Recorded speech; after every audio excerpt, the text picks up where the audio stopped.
2, 1.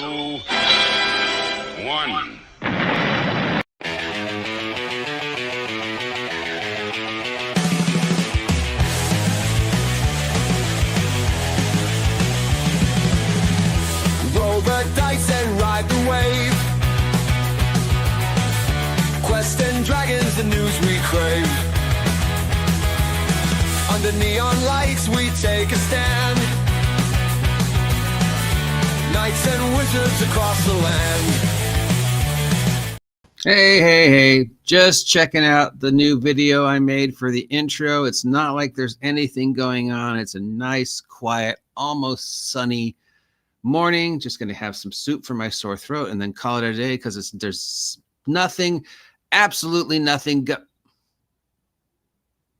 damn it.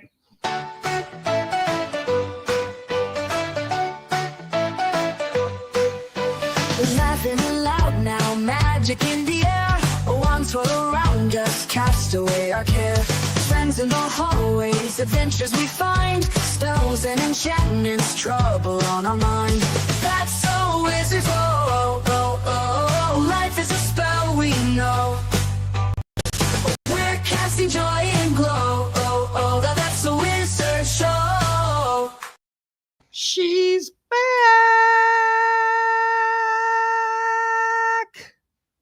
Makenzie is back to once again vomit out another bit of tabletop role-playing game news involving the latest project she is ruining. It's sort of hypocritical of me to have posted a video 48 hours ago about bullying in the tabletop role-playing game community and then turn around and make a video about how much I despise Makenzie De Armas and how she has proceeded to ruin Dungeons and Dragons and all the lies and bullshit. So, yeah, I guess I'm a hypocrite.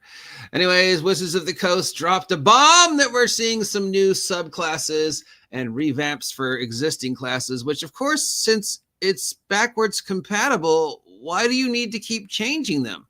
And why do you keep saying you're dropping new subclasses when none of these are new? Many of these have been around since 4th. So let's take a look before we look at what Makenzie has to offer in her usual. Oh, God. All right. So the new classes being dropped are Arcane Domain Cleric, not new. Arcane Archer, not new. Hexblade Warlock, you just did that one. Conjurer Wizard, not new. Enchanter Wizard, not new. Necromancer Wizard, not new. Transmuter Wizard, not new. Tattooed Warrior Monk, not new. Stupid class when you first did it. And Ancestral Sorcery Sorcerer. I don't even know what that means.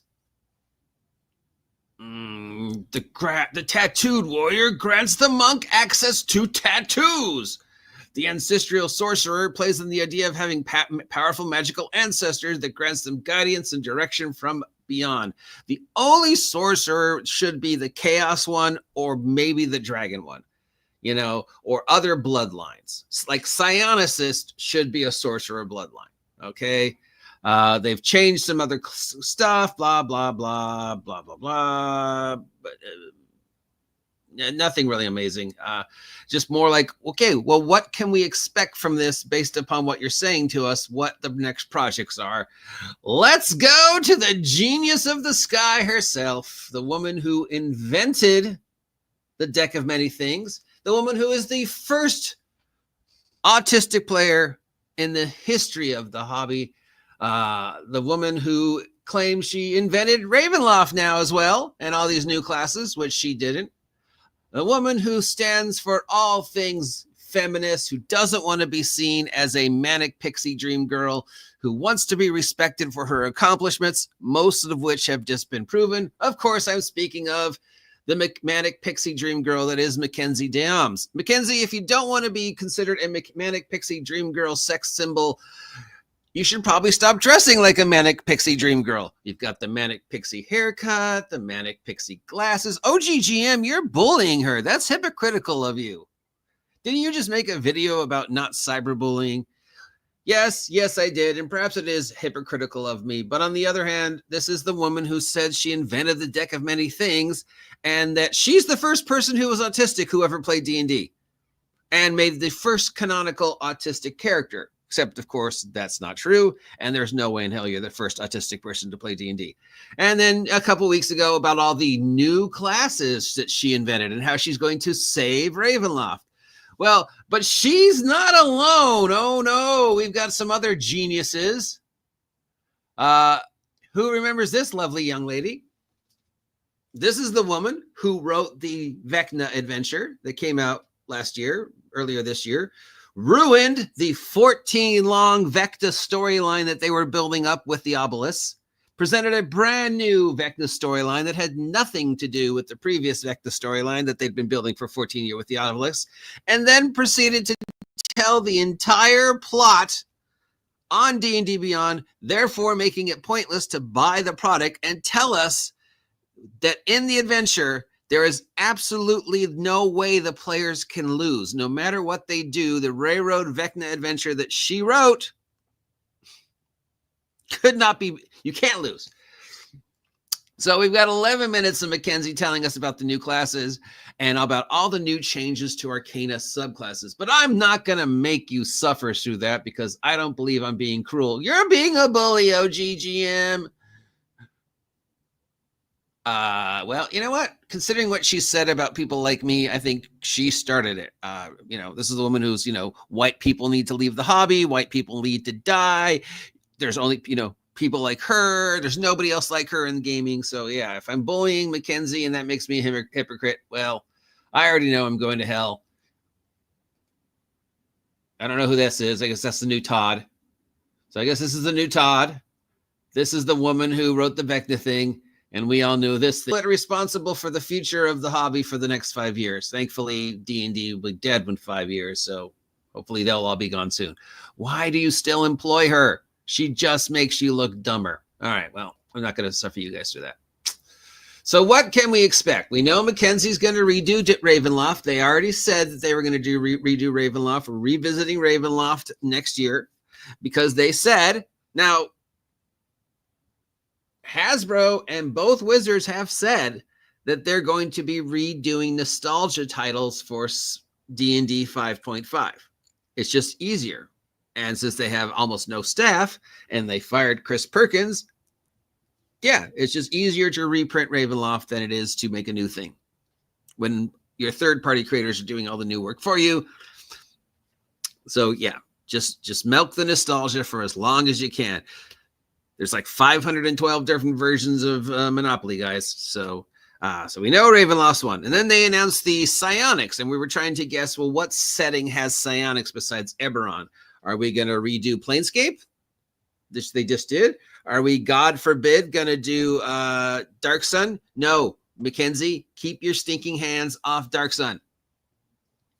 I'm trying. One of the Magic the Gathering settings might have Psionics in them. I do like this though. I do like the new ampersand. I will give them that. That looks kind of nice. So I don't know what's planes. I mean, the Underdark wasn't Psionics big in the Underdark? Maybe, I don't know. I never really messed around with Psionics. I don't really know what settings do Psionics. So I'm just spitballing on the Psionics, but I'm thinking Eberon,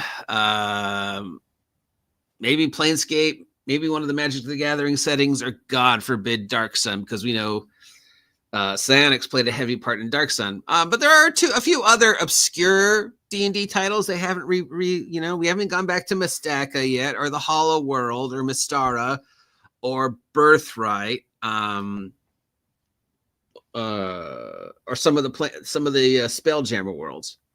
So, and there's still the Magic the Gathering worlds. So I'm hoping Darksun is never touched by them. But they claim they were never going to do Ravenloft, and since then they've done it twice. So stay away from Darksun.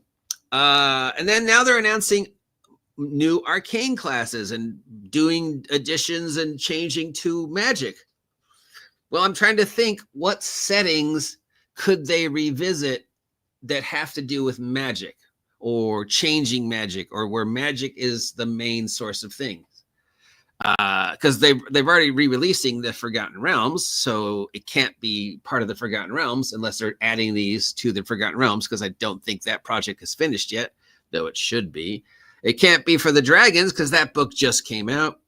So where is there a lot of magic and changes to magic and weird magic and studies of magic that Makenzie could claim is all hers? STRIXHAVEN? Wildmount? I mean, 3 years is still technically nostalgia. We could revisit STRIXHAVEN. I mean, they can't make it any worse. So that would be my first guess. The second guess would be redoing the Spell Plague storyline and using that to explain how we're changing magic again. We could do a Spell Plague themed book or Magic of the Forgotten Realms themed book and revisit that. We could redo the Avatar trilogy, and Makenzie could kill off Miss Midnight and replace it with herself or her very first autistic player character, you know, her paladin that invented the Deck of Many Things, despite the fact that Deck of Many Things has existed since before you were born, Makenzie. Stop being a bully, DGM. Talk about Daggerheart.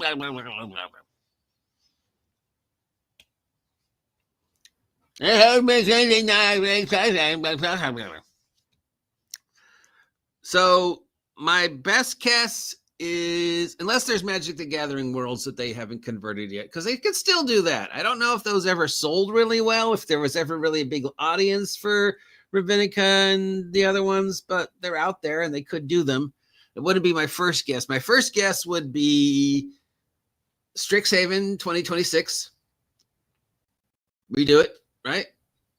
I mean, since original Strixhaven doesn't count and Makenzie didn't work on original Strixhaven, they could redo it. They could do a brand new Spell Plague to follow up the re-release of the Forgotten Realms. That could be, you know, Magic of the Forgotten Realms or Avatar Trilogy 2.0, where Midnight dies again and is replaced by Makenzie.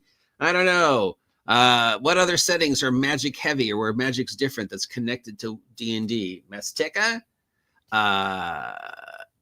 They haven't really done, you know, their Asia. Haven't really visited Asia again. The Arabian Nights setting that they did, we haven't really visited that for 5.5. That could be another one.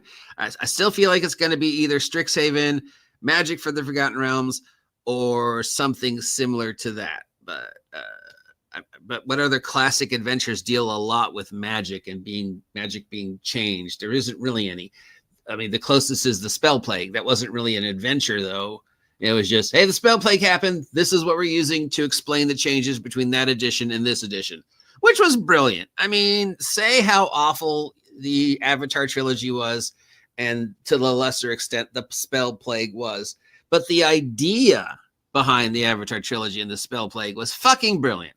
Okay, the wherewithal of how they did it was awful, but the idea is still one of the best ways I've ever seen to explain changes in your game.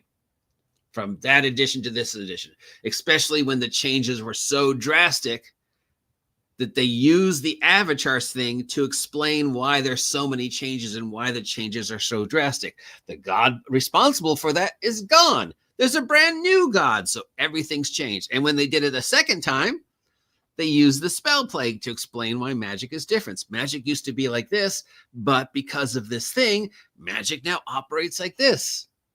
Brilliant. And it's something they could have done with 5th. It's something they should have done with 5.5. They were building up, I'm going to cycle back to that. They were building up a storyline that would explain any changes with the obelisks. But of course, they dropped that storyline. But they could have done a Spell Plague Avatar trilogy to explain the differences between 4 and 5. They definitely could still do a Avatar Spell Plague type trilogy to explain the changes between 5 and 5.5 and why we're adding in new magic classes and why we're changing new magic classes. That makes a lot of sense on paper. But this is Wizards of the Coast, so I doubt they're what we're going to do. So we're cycling back to the only thing that really makes sense that's magic-centric that they've done, other than maybe like the Magic Cities and the Arabian Nights thinged. But really, it's Strixhaven. Strixhaven makes the most sense. Just redo Strixhaven. We've already done all the work. All we have to do is update it. Because remember, according to Makenzie, these are all new classes that I invented myself, even though Arcane Archer has been around forever. And Hexblade Warlock was like everybody played Hexblade Warlock when Hexblade Warlock was first a thing in 2014, Makenzie. But I know you want to whitewash. Oh, did I use that word? Stop being the BGM. You want to whitewash anything that existed at Wizards of the Coast before you, because I guess you're gunning for Crawford's old job. You want to be the premier designer, and you want to finish what Crawford started of ending D&D.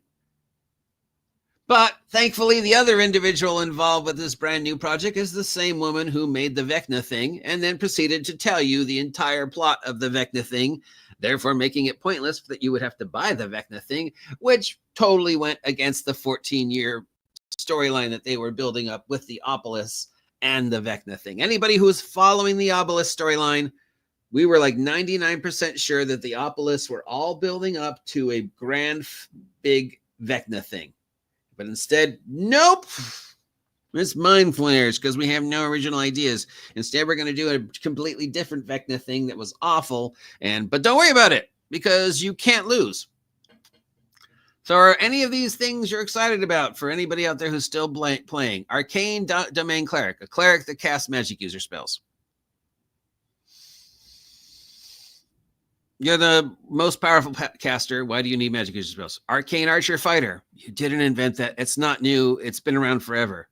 Hexblade. Again, no, it's been around forever. Conjurer, Enchanter, Necromancer, Transmuter Wizard have been around forever. And Necromancer Wizard doesn't work. Necromancer has to be a cleric domain. Necromancer Wizard has never worked. Oh, I've got a free zombie. Yeah, but the cleric does the exact same thing better. Anything you can do, wizard, the cleric does better. Necromancers are clerics.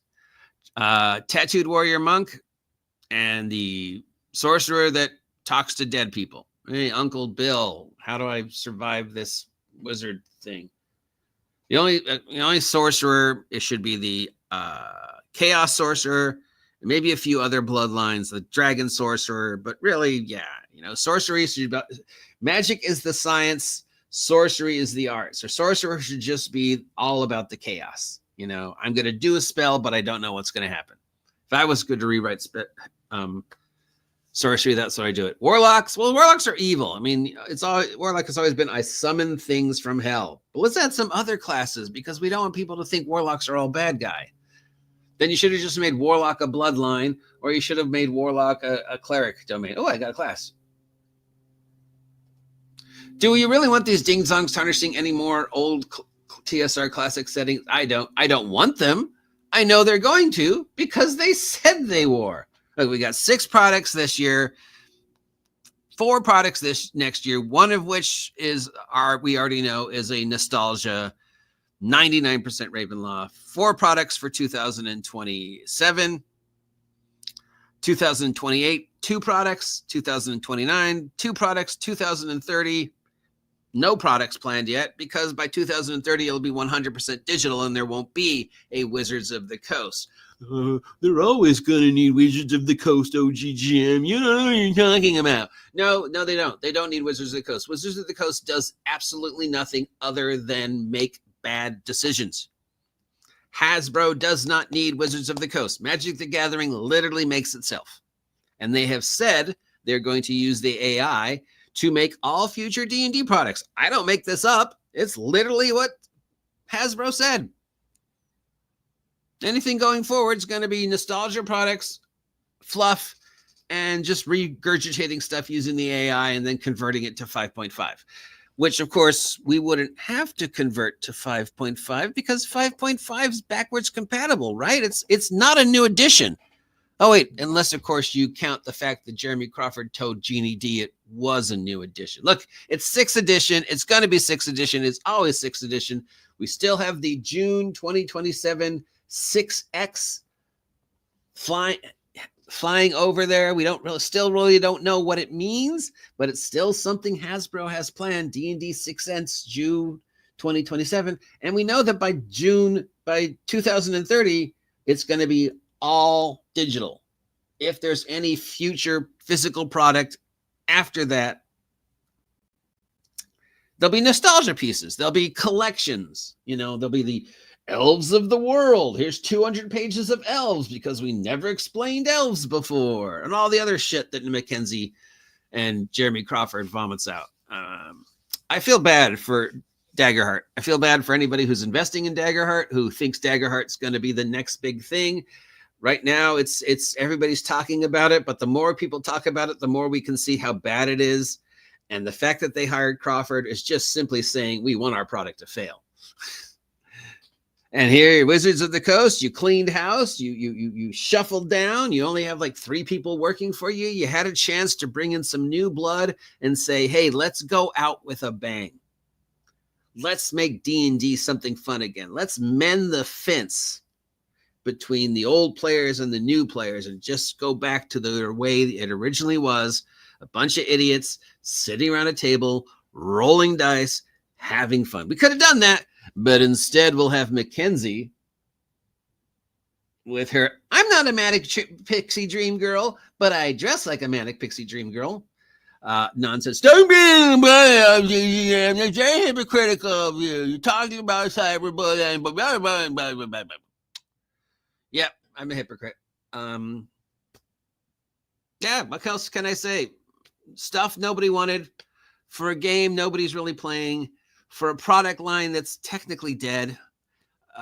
You've already laid out the steps that you're going to take to ruin it. So thank you, Wizards of the Coast. I mean, there's no surprises. And yeah, that's it. I mean, do we expect anything better? Do I really want these ding-dongs tarnishing any more TSR Classic settings? Oh, Squeaky V, you silly, silly munchkin.